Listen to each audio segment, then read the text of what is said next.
പറഞ്ഞത് പ്രതിഷേധങ്ങൾ നടത്തിയതിനെ കുറിച്ചാണല്ലോ. ഇത് രാഷ്ട്രീയ മുതലെടുപ്പിന് വേണ്ടി നടത്തുമ്പോൾ സംശയം സ്വാഭാവികമായി ഉണ്ടാവുമല്ലോ. ആ സ്വാഭാവികമായ സംശയം ഞാൻ നിങ്ങളോടെല്ലാം പറഞ്ഞതാണല്ലോ. പക്ഷെ ഞാൻ അതിൽ തർക്കിക്കാൻ നിൽക്കുന്നില്ല. ഈ പറഞ്ഞത് ഉത്തരവാദപ്പെട്ട ഇപ്പോഴും KPCC പ്രസിഡന്റും അത് പറയുന്നുണ്ട്. അത് ഏത് തെളിവിൻ്റെ അടിസ്ഥാനത്തിലാണ്, ഏത് യുക്തിയുടെ അടിസ്ഥാനത്തിലാണ്, അതിനാവശ്യമായ കാര്യങ്ങൾ അവർ വിശദീകരിക്കട്ടെ. അല്ലെങ്കിൽ അവരത് തിരുത്തട്ടെ. തിരുത്തിയാൽ ഞാൻ എന്തെങ്കിലും തിരുത്താനുണ്ടെങ്കിൽ തിരുത്താം. ഇപ്പം പ്രാഥമികമായിട്ട് പോലീസ് കേസെടുക്കുന്ന നരഹത്യക്കാണ്, ഒരാളാണ് പ്രതി എന്ന് പറയുന്നു. അപ്പൊ അതിലെങ്ങനെയാണ് ഒരു ഗൂഢാലോചന വരുന്നത് ഈ സംഭവത്തിൽ? അല്ല, ഗൂഢാലോചന വരുന്നത് ഇതിൻ്റെ ഞാൻ ഗൂഢാലോചന നടന്നു എന്നല്ലല്ലോ, അതൊരു സംശയിക്കേണ്ടതുണ്ടെന്നാണല്ലോ. അത് സംശയിക്കുന്നത് എങ്ങനെയാണ്? ഇതിനെ ഉടനെ രാഷ്ട്രീയ മുതലെടുപ്പിന് വേണ്ടി ഉപയോഗിക്കാനുള്ള എല്ലാ സജ്ജീകരണങ്ങളും നടത്തി.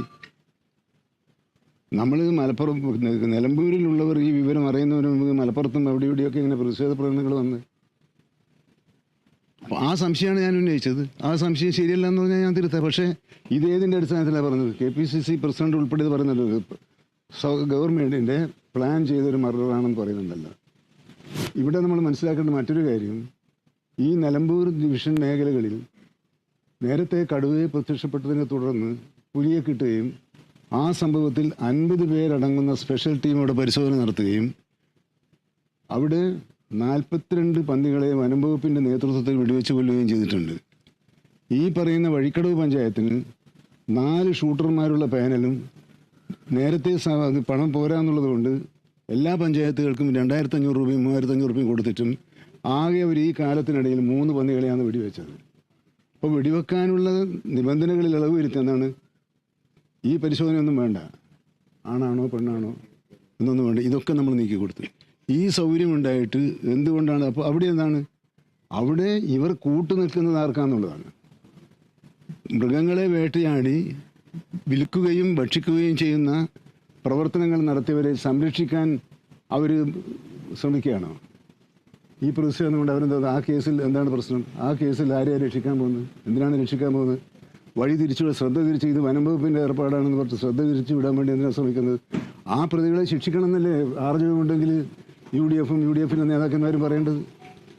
അവരെ പേരിൽ നിഷ്പക്ഷമായ അന്വേഷണം നടത്തി ശിക്ഷാ നടപടികൾ സ്വീകരിക്കണമെന്ന് ആവശ്യപ്പെടുന്നതിന് പകരം വനം വകുപ്പുമായി ഒരു ബന്ധമില്ലാത്തൊരു കേസിൽ എന്തിനാണ് വനം വകുപ്പിന് പ്രതിക്കൂട്ട് കയറ്റി നിർത്തുന്നത്?